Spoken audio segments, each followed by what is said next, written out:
Okay, today we're going to talk about the verb avoir, okay? And this is one of your four heavy hitter verbs. So you have être and aller and the verb avoir, and soon we'll study the verb faire. And so this is one of those that you just need to go ahead and remember. You'll learn later on in French 1002 that you use it to form most of the past tense verbs in the passé composé. So it's a good idea just to go ahead and memorize it. So to start off here, we have a conversation à la page 58 pour le coup d'envoi, des photos de famille. And this ties in well because our next video will be on family vocabulary. Donc si vous regardez ici la conversation et répétez après moi. Avez-vous des frères ou des sœurs? J'ai un frère et une sœur. J'ai une sœur, mais je n'ai pas de frère. Moi, je n'ai pas de frère ou de sœur. Dans ma famille, il y a 5 personnes.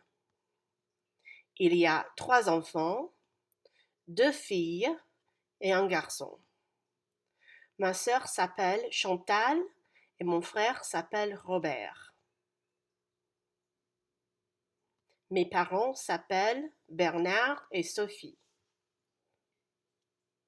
So try and repeat that, and you can also listen to it if you click on the icon in your ebook. You can listen to it again, and we'll practice this in class as well, just as a review on Tuesday.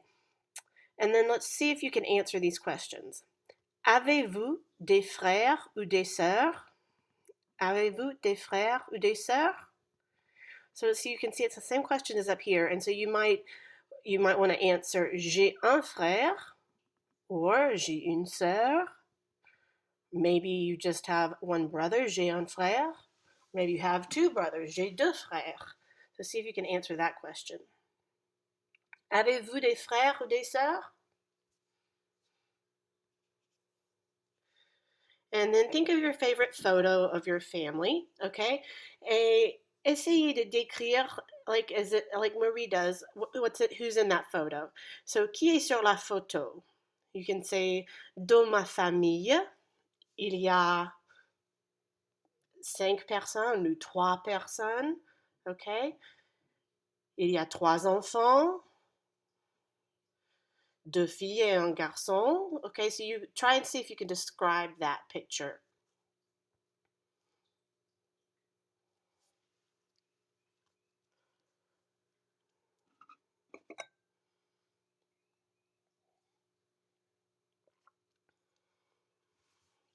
Okay, so we just saw some examples of the verb avoir. Do you have? Okay, j'ai. Okay, I have. These are some examples of the verb avoir. Okay, so I'm going to go through here and I'm going to go to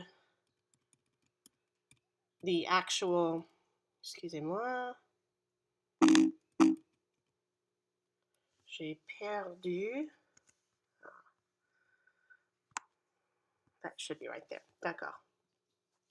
The actual verb, the conjugation of the verb. And again, c'est très important, c'est très irrégulier. Donc voilà, avoir au temps présent. Répétez après moi. J'ai. Tu as. Il a. Elle a. Nous avons. Vous avez. Ils ont. Elles ont. Okay, so we can practice a little bit here with some examples from Amélie. So, par exemple, Amélie a des amis. Est-ce que tu as des amis? Oui ou non? And so look back at your verb page here and think about how would you say, I have friends. Oui, j'ai des amis. Oui, j'ai des amis. Amélie a un téléphone. Est-ce que tu as un téléphone? Oui ou non?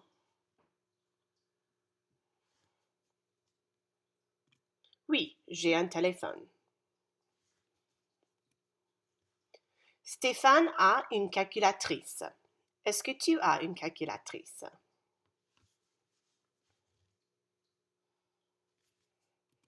Oui, j'ai une calculatrice.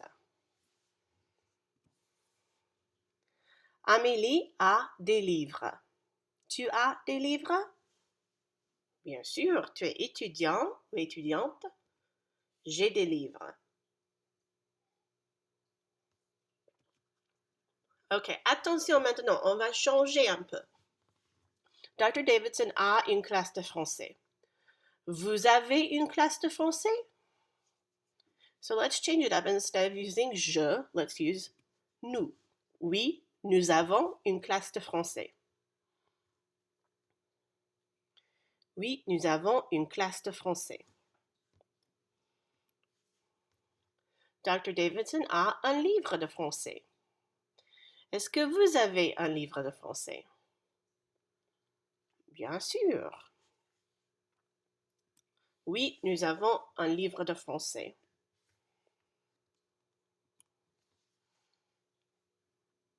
Les étudiants ont des examens. Vous avez des examens, oui ou non? Oui, nous avons des examens. Par exemple, our next examen is the the Tuesday after spring break on the 25th.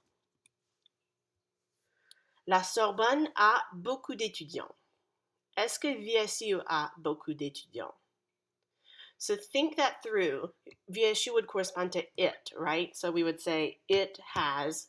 So which one do you think we would use? Oui, VSU a beaucoup d'étudiants. It's that third person singular. Okay? La France a des monuments magnifiques. And if we look at this here, this stands for les États-Unis. So we can guess from the pictures here that les États-Unis would be the United States. So that's going to be plural, right? They have the United States as a plural. So that's the third person plural. Les États-Unis ont des monuments magnifiques, oui ou non? Bien sûr. Regardez tous ces monuments. So since that's third person, the question answer format is going to look almost exactly the same. Oui, les États-Unis ont des monuments magnifiques. Ok, Nino a des problèmes. Oui, il est un peu bizarre. Est-ce que tu as des problèmes? So here we've gone back to the you singular, so you would answer with je. So decide whether you want to answer that positively or negatively. And try it out. Okay, so here are two examples. Oui, j'ai des problèmes. Or if you're very lucky, then you could say non, je n'ai pas de problème. Et notez bien ici le changement à de. Okay, so we talked a little bit about this before, that de is it's whenever you have a form of du, de la, or de, that's always going to change to de with when it's negative. Okay, so we can hear the sound, that liaison, with the forms on, nous, vous, il, and elle. So, and all it is a sound. It's pronunciation, just because these are starting with a vowel. So, on a un prof sympa. So you can hear that N sort of carries through on a. Here, nous avons. It's also vous avez. Okay. So we can hear that z sound there.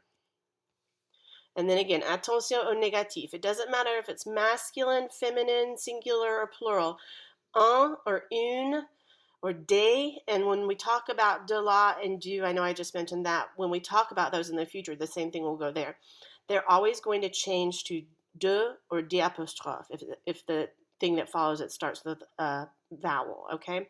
So again, it doesn't matter the gender or the number. And they do go over this a little bit. And we have it slated for the 11th of March, but really we covered it here on page 76 and 77 of your book. It's going to change, un, une, and des are all going to change to de or de apostrophe when you have a negative. It's just one of those weird rules. So I'm going to give you a moment here essayez de compléter avec la forme correcte d'avoir. And you can pause the video. Might be a good idea to go ahead and pause the video and see if you can complete the sentences and then try and say them.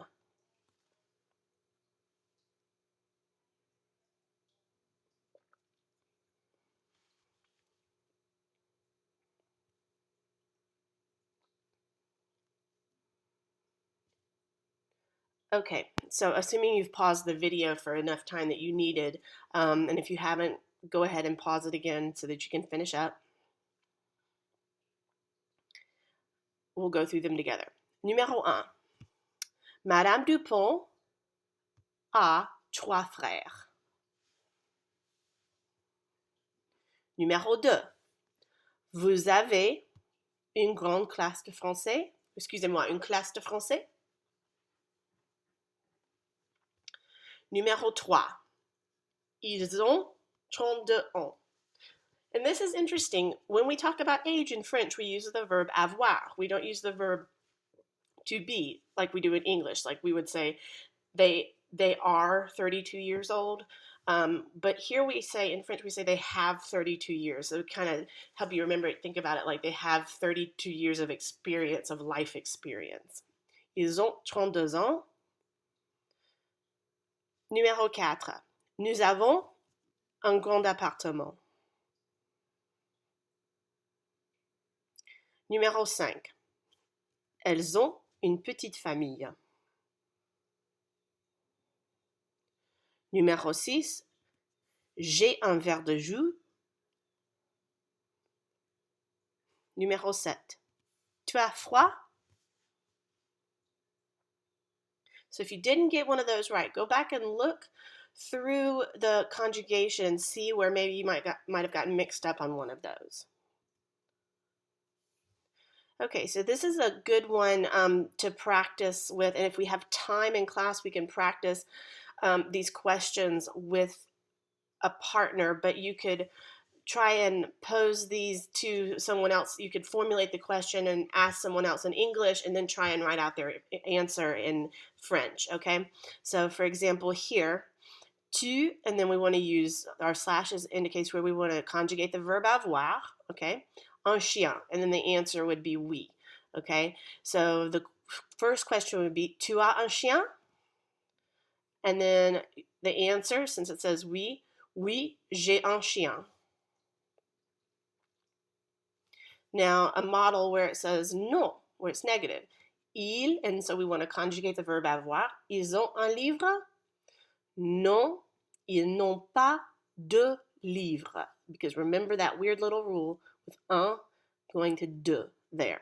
Okay, so even if you want to try and practice writing out the questions and the answers themselves, that's really easy to do because most of them are in the third person. So this could be something that you could practice and bring to class if you want, and I can look over it for you if we don't have time to do it in class. And here's another great way to practice with the verb avoir, okay? We might see something like this on your quiz, okay, where you have your subjects here, and I've given you question marks in case you want to be creative, and then you have some expressions over here, and so you would use the verb avoir to make, let's say, 5 sentences and put those together. We don't have the cocktail worksheet, obviously, because we're doing this as a video. So if you have any questions about the verb avoir, please don't hesitate to let me know. I'm going to post the link to this video and this PowerPoint itself online so that you can see both of them.